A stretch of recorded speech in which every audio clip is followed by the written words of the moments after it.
The financial reporting framework for small and medium-sized enterprises is an other comprehensive basis of accounting. It's not intended to be GAAP. However, it is intended to be a framework that creates relevancy, cost-benefit, and really something that users can better relate to in a small business environment. Now, we don't have a size cutoff. It is really the professional judgment of obviously the company and the preparer, as well as the firm that's either compiling, reviewing, or auditing it to determine if it is right for their circumstances. You could be a small company that does not have a need for GAAP, or you might be a relatively simple business model, larger company, and it could still apply from that standpoint. So it is a framework that's intended to bring some consistency and some formatting, if you will, some consistent approach to the other comprehensive basis of accounting family of reporting models.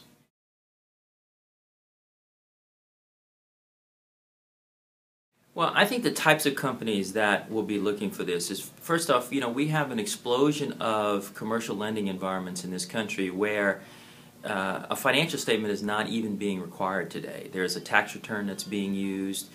There's some other type of information that's being used. And what the framework does is gives an opportunity for the financial statement to come back in a relevant space to provide lenders, predominantly bankers who are lending to private businesses, a set of financial information that's useful for them in their decision making as it relates to the commercial lending environment for small and medium-sized businesses. And I think if you look at this particular environment, I think you will find it is going to be smaller businesses, again, not exclusive of larger, simpler businesses. But if you find one that has a very complex debt structure or ownership structure, that might not be the right answer. But there are millions of private businesses that this will work just fine for.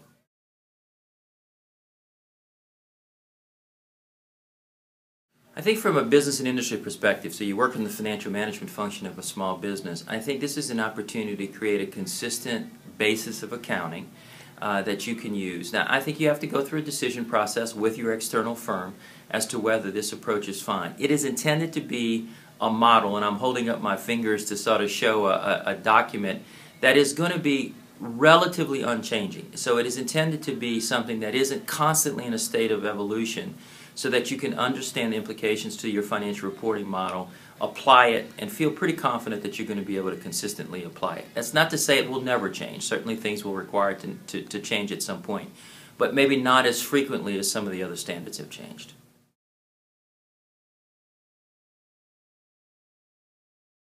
I think it's important to know that from a public practice perspective, that you can compile, review, or audit against this framework. So you can do all three levels of service. I think it's also important to recognize that in dealing with both your client and, let's say, the user of their financial statements, again, predominantly the banker, there's going to be a bit of an education period here that's people are going to have to go through from an awareness perspective. There will be a whole set of tools that will come out within about a week or so of its launch, so let's say late June. And I would use those materials, frankly, if I was in a public practice firm, to have a lunch or something gathering of the lenders, the commercial lenders in my sort of business space, and educate them on the framework so that they can feel comfortable with it.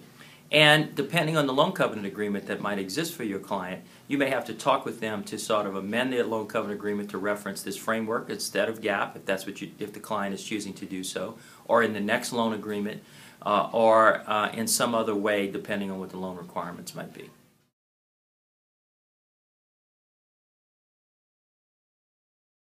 The way I would summarize the financial reporting framework is that we've had a debate in this profession about the differences for public firm accounting versus private company accounting for a long time. And for more than 35 years, the answer has been one set of answers. And today, what I think the framework does is shows that there is going to be a set of choices that hopefully will allow a preparer and their CPA firm to produce something that is the most relevant in the circumstances of that business enterprise. So what you have is a framework for those companies that do not have an absolute necessity to use GAAP. Hopefully over time the Private Company Council of the FASB will issue some standards to even make private company GAAP a reality. And then of course for public companies or for larger, more complex companies, there is public company GAAP. It's important to know that this is a marketplace type of response. It is a choice. A company can make the decision for them based on their circumstances and based on the needs of the users of their financial statements.